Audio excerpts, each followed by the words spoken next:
বিষয়টা হইলো ভাই, ফেসবুকে যারা আমরা কাজ করি তারা কিন্তু ধৈর্য হারা মানুষ।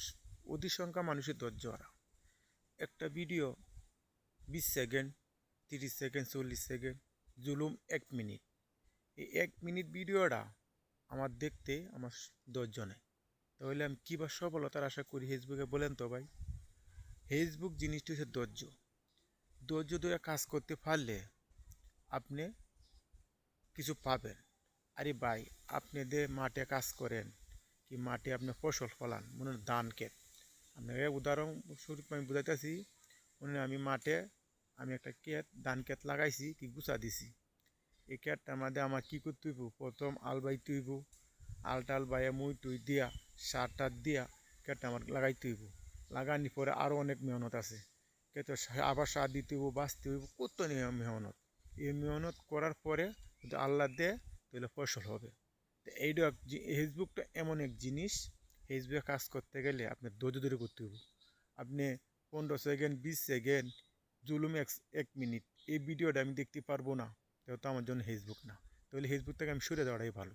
ফেসবুকে কাজ করতে গেলে ধৈর্য ধরে যদি কাজ করতে পারি, অ্যাক্টিভ থাকতে পারি ফেসবুকে, তাহলে আমি একদিন না একদিন সফল হতে হবো ইনশাল্লাহ। হ্যাঁ, আপনি কাজ করবেন ধৈর্য সায় শক্তি। আর একটা জিনিস আছে কি জানেন? যারা আমরা ফেসবুকে কাজ করতেছি, অতি সংখ্যা লিক হইলাম হিংসা এবং অহংকার। মানে আমার মনে যদি হিংসা আর অহংকার থাকে, তাহলে আমি সফলতার আশা জীবনেও করতে পারবো না। কেন জানেন? আমার সামনে ভিডিও আসবে, হ্যাঁ, এই যে আমি যে ভিডিওটা আমি করতেছি, এই ভিডিওটা আপনার সামনে যাবে, এই ভিডিও কিন্তু আমি পাঠাইতে পারবো না। আমার পাঠানোর মতন ক্ষমতা নাই। এই ভিডিওটা একমাত্র ফেসবুক মালিক আপনার কাছে পাঠাইবো। কেন জানেন? আপনি আমার একটা ভালোবাসা তৈরি করার জন্য।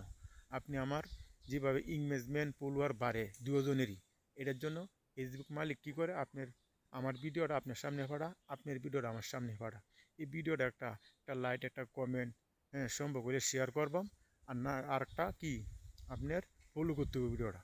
তাহলে দুই পরিবারের একটা ভালোবাসা তৈরি হইলো, একজনে একজন কাজ করতে আমার সুবিধা হয়। তো ফেসবুক হামটা এমন এক জিনিস, এটা সবসময় আমরা জুড়ে থাকতে হইব, এর সাথে আমরা কাজ করে যাইতে হইব।